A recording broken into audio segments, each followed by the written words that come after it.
I remember standing in my grandfather's bank in Des Moines back in 1967, watching him shake hands with the branch manager, who knew not just his name, but the names of his children, the street where he lived, and the small hardware store he'd built from nothing after returning from the Pacific Theater in 1945. The lobby smelled like polished wood and old paper, and there was a palpable sense that money, in that place, was connected to real relationships between real people who understood that capital was not an abstraction, but the accumulated trust of a community. That bank no longer exists, absorbed first in a regional merger in 1989,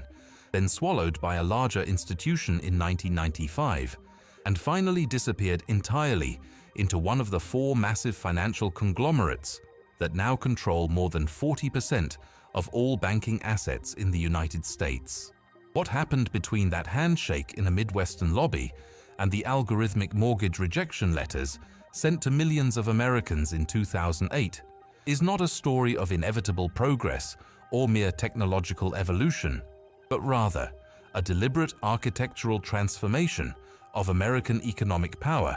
that has fundamentally altered the relationship between citizen and capital, individual and institution, freedom and dependency. Before you continue, I want you to stay with me through this entire journey, because what I'm about to show you connects directly to the economic realities you're experiencing right now, and I need you to understand not just what happened, but how the mechanisms were built, who built them, and why they remain in place today. So please watch until the very end and let me know in the comments where you're watching from, your city and country, because this story belongs to all of us regardless of where we call home.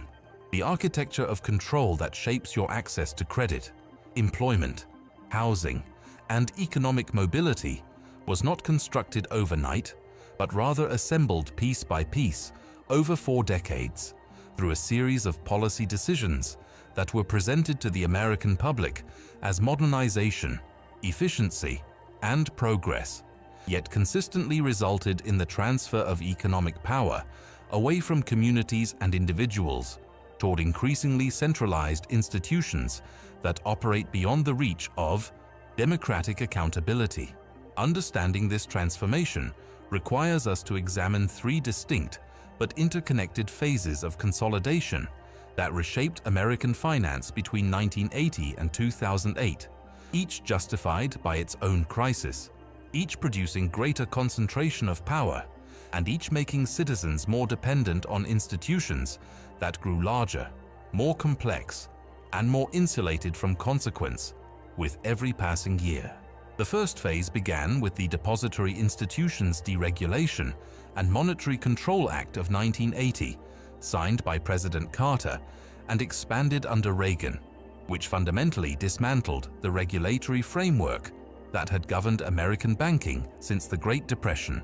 The stated purpose was to address the inflation crisis of the late 1970s, when interest rates climbed into double digits, and traditional banks found themselves unable to compete with money market funds because Depression-era regulations capped the interest rates they could pay depositors, causing massive outflows of capital from the banking system into unregulated investment vehicles. The solution, according to policymakers and banking industry lobbyists, was to remove these interest rate restrictions and expand the lending powers of savings and loan institutions, allowing them to move beyond their traditional role of providing home mortgages into commercial real estate, construction lending,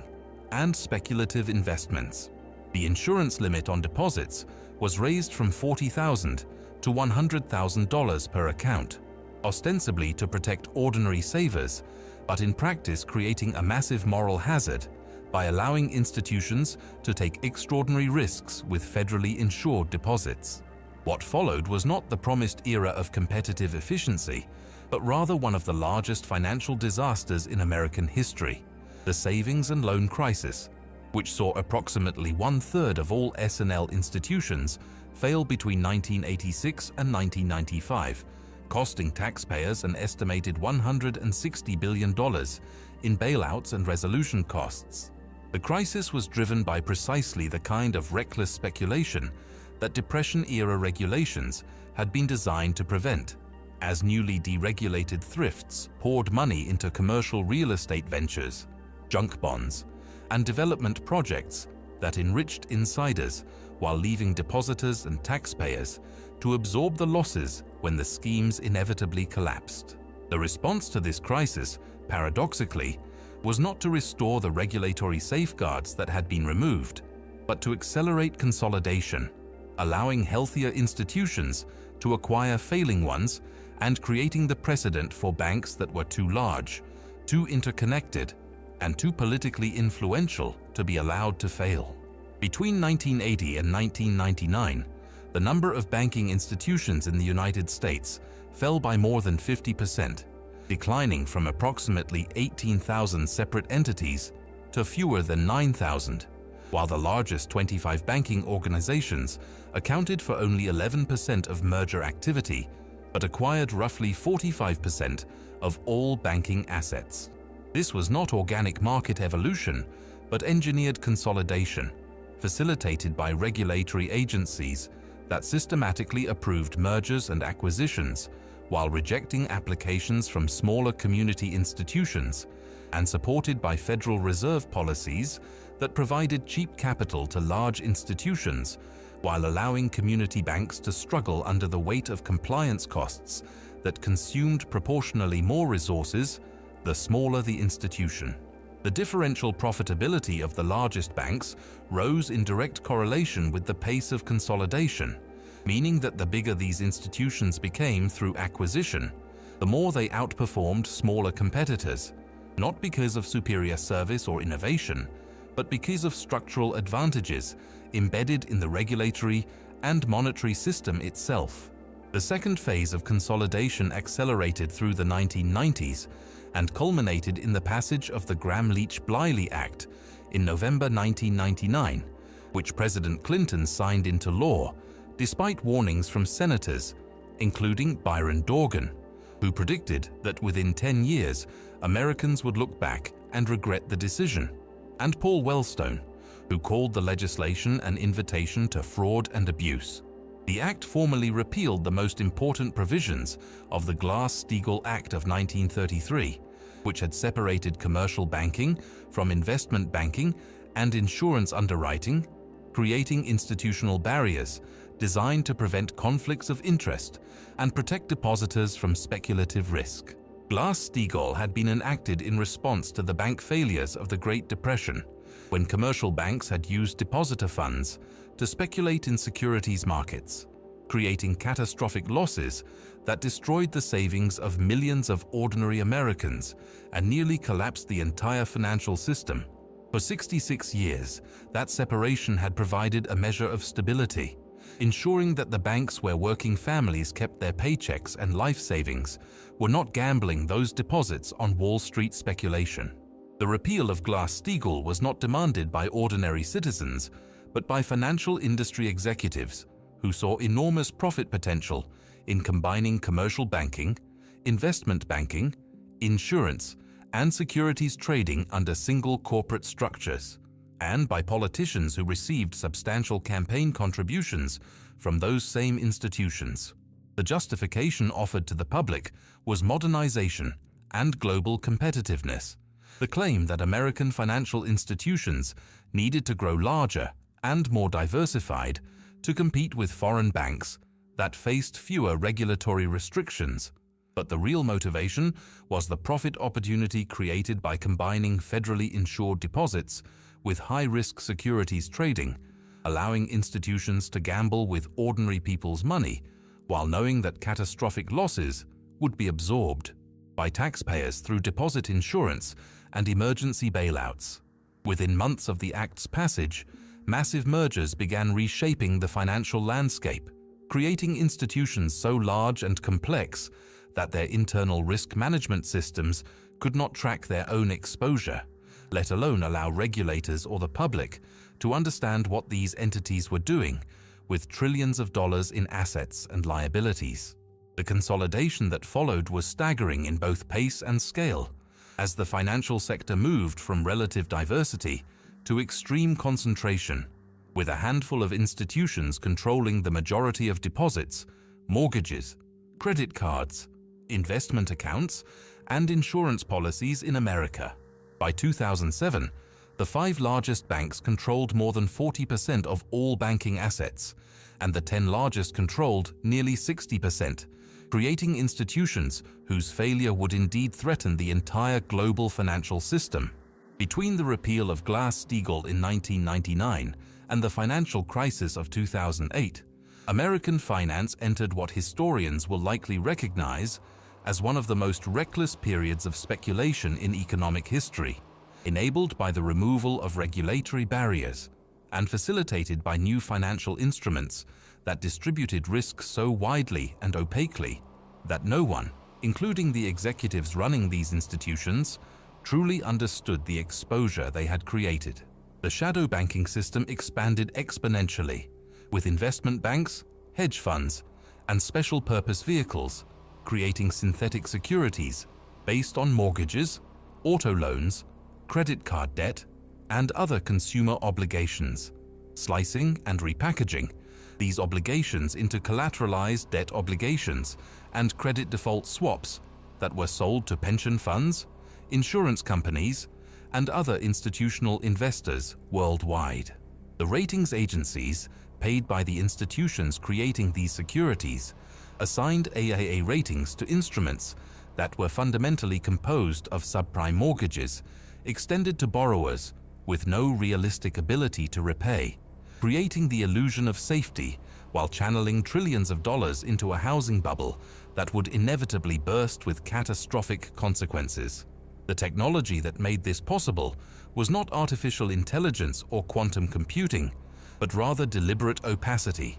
the creation of financial instruments so complex that they could not be accurately priced or understood, combined with accounting rules that allowed institutions to value these assets based on internal models rather than actual market transactions. The warnings were there for anyone willing to see them, including the 1998 collapse of long-term capital management, a hedge fund run by Nobel Prize-winning economists and Wall Street legends that nearly destroyed the global financial system through highly leveraged derivative bets that went catastrophically wrong when Russian government bonds defaulted. LTCM had grown so large and so interconnected with every major financial institution that its failure threatened to create a cascade of defaults throughout the global banking system, forcing the Federal Reserve Bank of New York to organize a private sector bailout by institutions that would have been devastated by LTCM's collapse. The fund had managed approximately $7 billion in 1997, but by September 1998 had lost more than 90% of its value, declining to just $600 million, demonstrating that even the most sophisticated quantitative models and the most credentialed experts could create systemic risk through leverage and complexity. The lesson that should have been learned was that certain institutions and strategies pose unacceptable risks to the broader economy and must be prohibited or strictly regulated. But the lesson that was actually implemented was that the Federal Reserve and the government would intervene to prevent the failure of large, interconnected financial entities, creating explicit moral hazard and encouraging even more reckless behavior by institutions that understood they would be rescued from their own mistakes. This brings us to the third and most consequential phase of consolidation, the financial crisis of 2008, and the government response that transformed too big to fail from an implicit understanding into explicit policy doctrine. When the housing bubble finally burst and the securities built on subprime mortgages revealed themselves to be worthless, the largest financial institutions in America and Europe faced insolvency, having leveraged themselves 30, 40, even 50 to 1,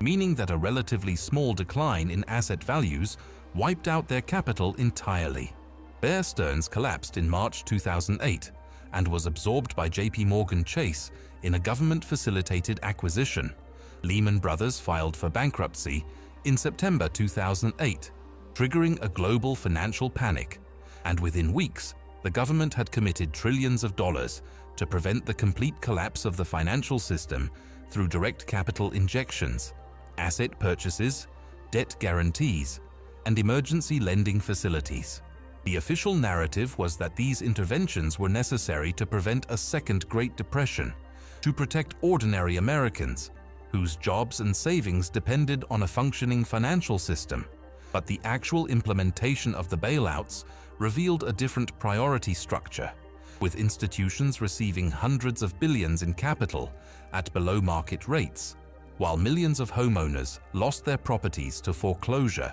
and unemployment reached levels not seen since the 1930s. The quantitative easing programs initiated by the Federal Reserve under Chairman Ben Bernanke involved the central bank purchasing massive quantities of Treasury securities and mortgage-backed securities, eventually expanding its balance sheet from under $1 trillion before the crisis to over $4 trillion by 2014, injecting unprecedented amounts of money into financial markets, with the stated goal of stimulating economic recovery by lowering interest rates and supporting asset prices. The mechanism worked precisely as intended for owners of financial assets, driving stock markets to record highs and creating substantial wealth gains for households that owned equities, bonds, and real estate. But the distributional consequences were stark and predictable, as these assets are disproportionately owned by the wealthiest Americans. Research examining the impact of these policies found that quantitative easing and near-zero interest rates contributed significantly to increased wealth inequality, with the asset price appreciation channel benefiting those who owned stocks, real estate, and other financial instruments, while simultaneously punishing savers through near-zero returns on bank deposits and money market funds. Prior to 2008, money market mutual funds, where ordinary savers kept emergency funds and short-term savings, produced yields that often exceeded inflation, allowing working families to preserve and modestly grow their purchasing power. But after years of quantitative easing and zero interest rate policy, these same accounts produced essentially zero return, forcing savers to either accept the erosion of their purchasing power or take on investment risk they might not be prepared to manage. The probability that large financial institutions would be allowed to fail, as measured by market expectations embedded in derivative pricing, dropped dramatically after the 2008 crisis and remained suppressed for years, meaning that investors and creditors understood that the government had committed itself to preventing the collapse of systemically important financial institutions, regardless of the moral hazard this created. Prior to the crisis, markets implied only about a 5% chance that massive banks would not be rescued if they approached insolvency. But even that small probability represented some market discipline, some possibility that reckless management would face consequences. Yet after the bailouts, this probability initially jumped to around 10%, before eventually climbing to perhaps 20%, still indicating that markets believed there was an 80% probability that large institutions would be rescued from their own failures. This explicit subsidy, the knowledge that losses will be socialized while profits remain private, represents perhaps the purest form of economic control architecture. The creation of institutions so large that their decisions affect millions of citizens who have no vote in their governance, no ability to hold them accountable, and no alternative but to participate in the system these institutions dominate. The number of banking institutions continued to decline after 2008, not because of market forces, but because regulatory costs and capital requirements implemented after the crisis disproportionately burdened smaller institutions, while the largest banks had the resources and political influence to shape the rules in their favor, creating further consolidation and even greater concentration of power in fewer hands. The smartphone in your pocket is not simply a communication device or entertainment platform, but rather the most sophisticated surveillance instrument ever deployed in human history, tracking your physical location with precision, measured in meters, recording every website you visit, every search query you type, every purchase you make, and every conversation you have, then transmitting this information to corporate servers where algorithms analyze your behavior patterns to predict your future actions, influence your decisions, and monetize your existence in ways that would have seemed dystopian to Americans just 2 decades ago. When I unlock my phone each morning using facial recognition technology that maps the precise geometry of my face, when I check the weather app that sells my location data to third parties without meaningful disclosure, when I scroll through social media feeds algorithmically curated to maximize my engagement, regardless of the psychological cost, I am participating in what Harvard scholar Shoshana Zuboff has termed surveillance capitalism, an economic system built on the commodification of human experience and the appropriation of private life for profit. This represents a fundamental departure from earlier forms of capitalism, which sought to sell products or services to consumers, because surveillance capitalism treats human behavior itself as the raw material to be extracted, processed, and sold to advertisers, insurers, employers, and governments who seek to predict and modify what we do, transforming citizens into data points within systems of control that operate beyond democratic oversight or individual consent. The architecture of this system was not imposed through legislation or public debate, but rather assembled incrementally through terms of service agreements that no one reads, privacy policies that obscure rather than clarify how data is collected and used, and default settings that maximize data extraction while requiring technical sophistication to disable. Research conducted by computer scientists examining the data collection practices of major technology platforms found that Google's Android operating system and various Google applications transmit user data to company servers constantly, even when the user is not actively interacting with the device, collecting information about location, search queries, YouTube viewing, application usage, and countless other behavioral signals that build comprehensive profiles of individual users. Facebook similarly employs extensive tracking mechanisms across its family of applications and through embedded code on third-party websites, allowing the company to monitor user behavior far beyond its own platforms, creating what amounts to continuous surveillance of a substantial portion of the global population's online activity. These companies have built empires primarily based on their ability to collect, analyze, and utilize personal data for targeted advertising, generating hundreds of billions of dollars in annual revenue from a business model that treats human attention and behavior as commodities to be harvested and sold. The location tracking embedded in smartphones represents perhaps the most intimate form of surveillance, as your physical movements throughout each day reveal patterns that disclose where you live, where you work, where you worship, where you seek medical care, where you meet friends, and countless other details about your life that you would never voluntarily disclose to corporations or governments. Navigation applications that provide turn-by-turn directions require access to your location to function, but they also continuously log your travel history, including routes taken, destinations visited, and duration of stays at each location,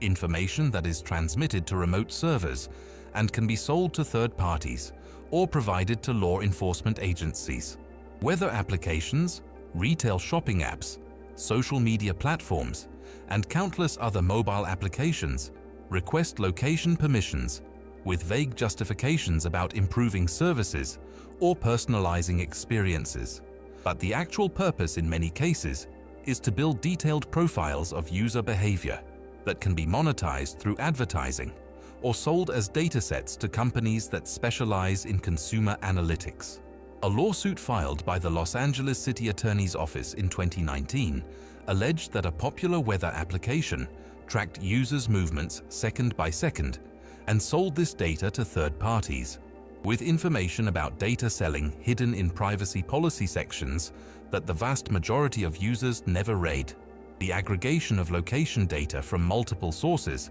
can create comprehensive profiles that reveal intimate details about a person's life, including health conditions inferred from visits to medical facilities, religious beliefs inferred from attendance at houses of worship, political affiliations inferred from participation in rallies or visits to campaign offices, and relationship patterns inferred from frequent proximity to specific other individuals. This information is highly sensitive and can be exploited by malicious actors for purposes ranging from targeted advertising to stalking, identity theft, or political manipulation. Yet the legal frameworks governing its collection and use remain inadequate, with many companies claiming that data collection does not violate privacy. Because the data is supposedly anonymous, users ostensibly consented to tracking through terms of service agreements, and data is purportedly kept secure. These claims are frequently misleading, as research has repeatedly demonstrated that anonymized location data can be re-identified to specific individuals with relatively simple techniques. Consent obtained through complex legal documents that users cannot reasonably understand does not constitute meaningful informed consent, and data breaches affecting hundreds of millions of users have become routine occurrences, demonstrating that security promises are often empty. The transformation of human behavior into raw material for algorithmic processing extends beyond simple data collection into systems that actively shape decisions about credit access, employment opportunities, insurance pricing, and countless other determinants of economic outcomes. Algorithmic credit scoring has largely replaced human judgment in lending decisions, with machine learning models analyzing hundreds of variables to assess creditworthiness and assign scores that determine whether individuals can obtain mortgages, auto loans, credit cards, or small business financing. These systems are marketed as objective and efficient, removing human bias and processing applications faster than traditional underwriting methods. But research examining their actual performance has revealed significant problems, with discrimination, opacity, and the perpetuation of historical inequalities embedded in training data. Studies investigating the risks of algorithmic bias in credit assessment found that artificial intelligence and machine learning models can embed or amplify discriminatory outcomes, particularly against underrepresented or economically disadvantaged groups, because these systems learn patterns from historical data that reflects past discrimination and then reproduce those patterns in future decisions. The lack of transparency in algorithmic decision-making creates accountability problems that would be unacceptable in any other context, where institutions exercise such power over citizens' lives, as individuals denied credit, rejected for employment, or charged higher insurance premiums rarely receive meaningful explanations for these decisions beyond vague references to proprietary scoring models that cannot be examined or challenged. When a bank manager in 1967 decided whether to extend a loan to my grandfather for expanding his hardware store, that decision involved human judgment that could be explained, questioned, and if necessary, appealed to another human being who could exercise discretion based on character, community standing, and individual circumstances. But when an algorithm denies a mortgage application today, the decision emerges from a black box that even the employees of the lending institution cannot fully explain or override. Research comparing 12 different bias mitigation methods across multiple fairness metrics found that while some techniques can reduce discrimination in credit scoring models, these adjustments often come at the cost of reduced accuracy or decreased profitability for financial institutions, creating perverse incentives where companies choose to maintain discriminatory systems because they are more profitable than fair ones. If you are finding value in this investigation into how these systems shape your economic reality, please take a moment to like this video, subscribe to the channel, and activate the notification bell so you do not miss future content that examines the mechanisms of power in American society. And let me know in the comments where you are watching from, your city and country, because understanding how these architectures operate globally helps us recognize patterns that might otherwise remain invisible. The psychological dimension of modern control systems extends beyond surveillance and algorithmic gatekeeping into deliberate behavior modification, designed to maximize engagement, consumption,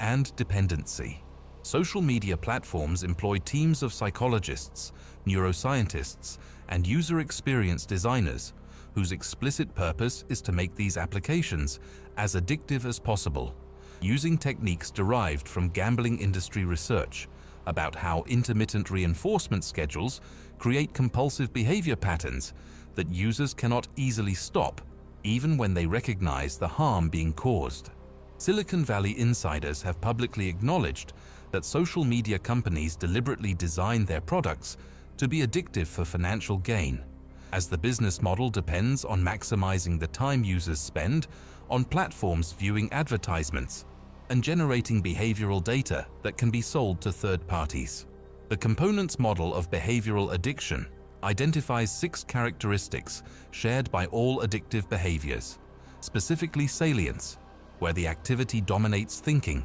mood modification, where engagement produces favorable emotional changes; tolerance, where increasing amounts are needed to achieve the same effect; withdrawal symptoms when the activity stops; conflict with other aspects of life; and relapse after attempts to quit. And research has documented that heavy social media users exhibit all 6 of these addiction components. The neurological mechanisms exploited by these platforms involve dopamine release, triggered by unpredictable social feedback, the same reward pathway activated by gambling, drugs, and other addictive behaviors, creating psychological dependency that serves corporate interests by increasing advertising revenue while simultaneously damaging users' mental health, relationships, productivity, and capacity for sustained attention.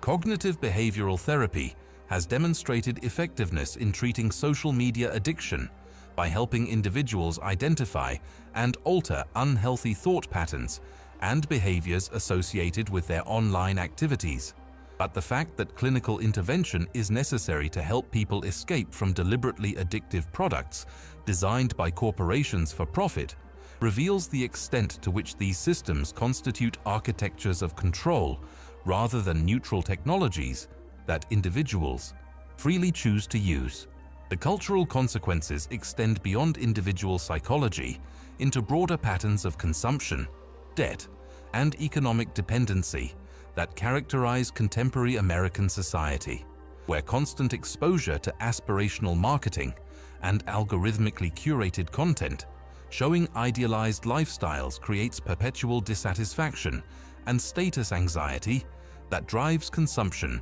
beyond what individuals can afford, leading to the accumulation of debt that further constrains freedom and increases dependency on institutions that control access to credit. Consumer credit card debt in the United States has reached unprecedented levels, with total household debt exceeding $18 trillion as of mid-2025. And while this debt currently represents approximately 11% of disposable income, below the 13% peak seen in 2008, the distribution of this burden has become increasingly unequal, with low-income consumers carrying substantially higher levels of credit card debt relative to their income than was the case before the financial crisis. Research examining spending patterns since 2022 found that real aggregate spending has been propelled primarily by the highest income consumers, while lower income Americans have seen their inflation-adjusted credit card debt climb back to or exceed pre-pandemic levels, despite having less capacity to service that debt. This divergence reflects the broader architecture of control, where wealth accumulated through asset appreciation, driven by quantitative easing flows to those who already own financial assets, while working families are pushed deeper into debt dependency by stagnant real wages, rising costs for housing and healthcare, and constant psychological pressure to consume products they cannot afford, creating a treadmill of work and debt that leaves little space for the economic independence that Americans have historically valued as essential to freedom. The erosion of local economic autonomy represents another dimension of this control architecture,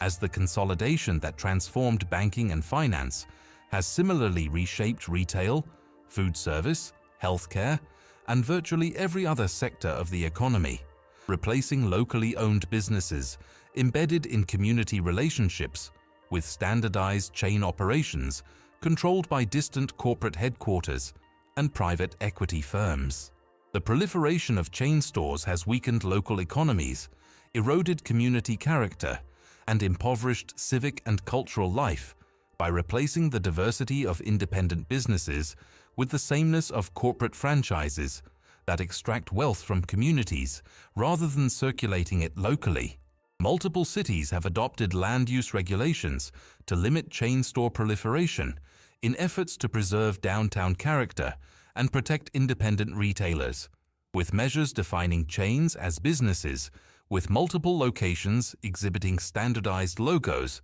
menus, and decor, and restricting their presence in certain commercial districts. These initiatives recognize that the decline of independent businesses is not simply the result of inevitable market forces, but rather reflects public policy choices, including tax incentives and development subsidies that give national chains significant advantages over local competitors, advantages that have nothing to do with superior efficiency or service, but rather with access to capital, political influence, and the ability to operate at losses in specific markets until local competition is eliminated. The impact on local businesses extends beyond simple competition into the destruction of the social fabric that sustained American communities for generations, as the hardware store where my grandfather knew his customers by name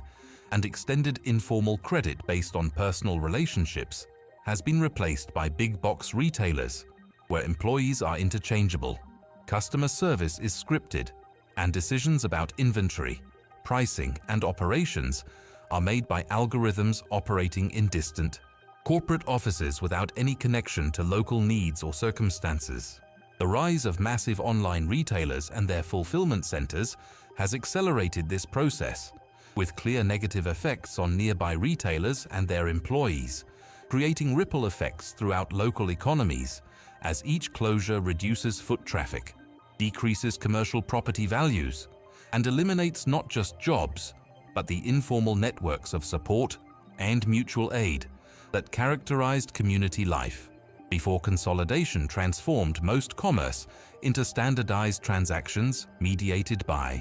corporate platforms. When economic power resides in distant institutions controlled by algorithms and executives who have no stake in community well-being, the capacity for local self-determination withers, and with it, the possibility of the kind of economic independence that allows citizens to resist pressure from concentrated power, whether governmental or corporate. The recognition that these systems constitute an architecture of control rather than neutral market outcomes or inevitable technological progress represents the first necessary step toward reclaiming agency. And that recognition is spreading as more Americans realize that the feeling of powerlessness they experience is not personal failure, but systemic design. The solutions lie not in rejecting technology or withdrawing from the economy, but rather in rebuilding forms of economic organization that distribute power rather than concentrating it,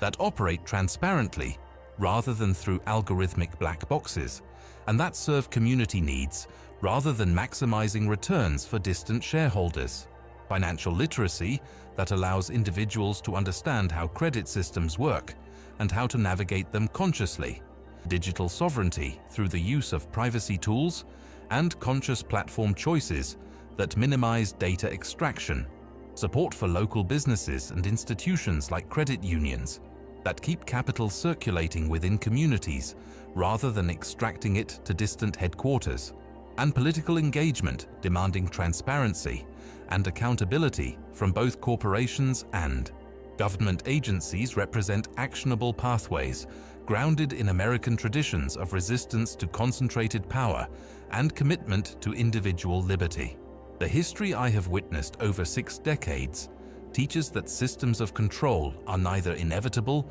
nor permanent, that concentrated power always faces resistance, and that ordinary citizens have repeatedly reclaimed agency against institutions that appeared unassailable. The American story at its best has always been about people refusing to accept powerlessness, building alternative institutions when existing ones become corrupt or oppressive, and insisting that economic arrangements serve human dignity rather than subordinating it to efficiency or profit. The architecture of control that shapes contemporary life was built by human decisions and can be rebuilt through different choices that begin with seeing the system clearly rather than accepting the mythology of inevitability that serves the interests of those who benefit from the current arrangement, and that vision, once achieved, cannot be taken away by any algorithm,